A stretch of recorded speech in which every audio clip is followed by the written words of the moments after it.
बिस्मिल्लाहिर्रहमानिर्रहीम। प्यारे बच्चों, अस्सलाम वालेकुम। मेरा नाम साजिदा नूर है और मैं आपको आज के इस वीडियो लेक्चर में खुशामदीद कहती हूँ।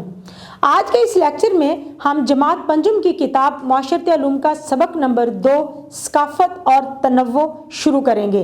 तो आइए चलते हैं हासिलात ताल्लुम की जानिब। प्यारे बच्चों, आज के इस वीडियो लेक्चर के बाद आप इस काबिल हो जाएंगे कि शमूलियत और किसी कौम के लिए उसके फ़वाइद की वजाहत कर सकें। प्यारे बच्चों, सफ़ा नंबर 18 पर हम शुरू करेंगे सकाफत और तनव्वो।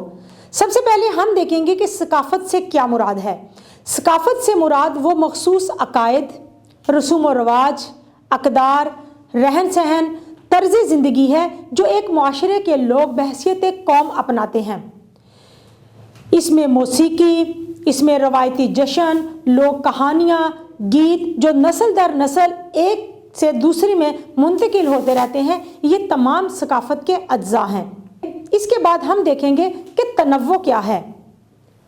तनव्वो का लफ्जी मतलब है मुख्तलिफ या मुनफरिद होना, यानी कि एक कौम की रवायात दूसरी कौम की रवायात से मुख्तलिफ हैं, तो इन दोनों कौमों में तनव्वो है, इख्तलाफ है, इनफरादियत है। अब हम पढ़ेंगे मुआशरे में तनव्वो के बारे में। तनव्वो से मुराद वो तमाम मुनफरिद रवायात हैं जो मुआशरे के लोगों में मौजूद होती हैं। मसलन एक इंसान का उम्र, नस्ल, ज़ुबान, मलबूसात, खाने पीने, रहन सहन में एक दूसरे से मुख्तलिफ होना क्या कहलाता है? तनव्वो कहलाता है।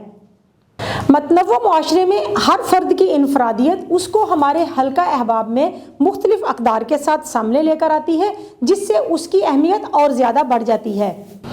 तो प्यारे बच्चों, जैसा कि आप जानते हैं कि दुनिया में बहुत से दूसरे ममालिक की तरह पाकिस्तान की सकाफत भी मतनव्वो सकाफत है, यानी कि पाकिस्तान में 5 सूबे हैं, हर सूबे की अपनी सकाफत है और हर सूबे के लोगों का अपना रहन सहन है, अपना लिबास है, अपना खाना पीना है और हर सूबा दूसरे से मुख्तलिफ है।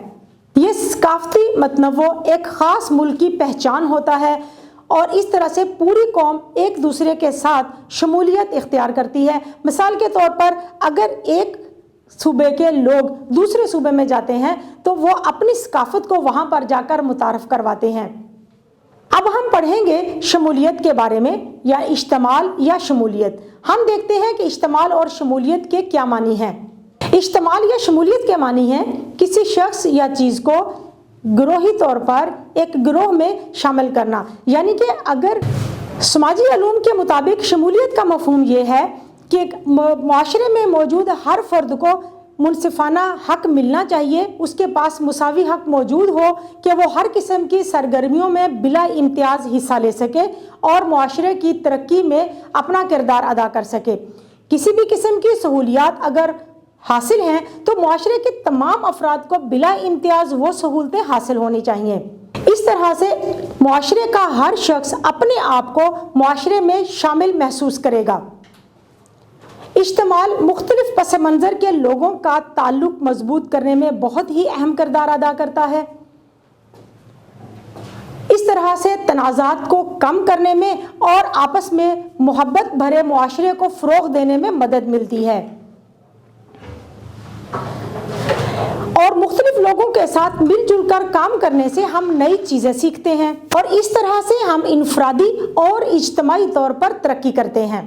इज्तिमाल मुआशरे के हर फर्द के साथ एक जैसा सलूक करने पर जोर देता है, किसी के साथ उनकी नस्ल, जिन्स, मजहब या समाजी पस मंज़र को सामने रखते हुए इम्तियाजी सलूक करने से मना करता है।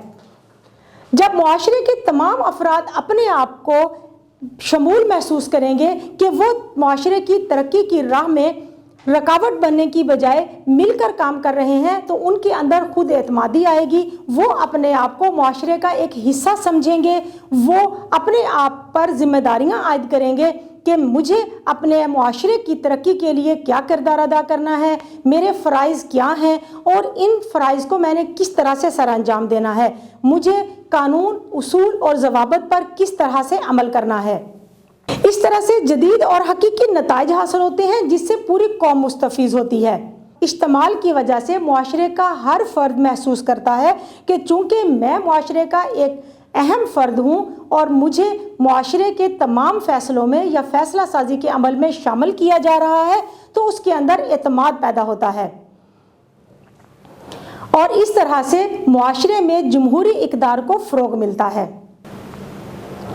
جب کوئی قوم شمولیت کے اصولوں پر عمل کرتی ہے تو وہ زیادہ مضبوط، زیادہ منصف اور زیادہ متحد ہو جاتی ہے۔ اس طرح سے اوپر جو اقدامات ہم نے پڑھے ہیں، ڈسکس کیے ہیں، اگر ہم ان اقدامات پر عمل کرتے ہیں تو ہم پاکستان کو زیادہ مضبوط بنا سکتے ہیں، ہم پاکستان کو ایک مضبوط پاکستان کی جانب لے جا سکتے ہیں۔ پیارے بچوں، امید ہے کہ آپ کو آج کا یہ ویڈیو لیکچر بہت اچھی طرح سے سمجھ آ گیا ہوگا۔ انشاءاللہ اگلی ویڈیو میں اگلے لیکچر کے ساتھ پھر ملیں گے، تب تک کے لیے اللہ حافظ۔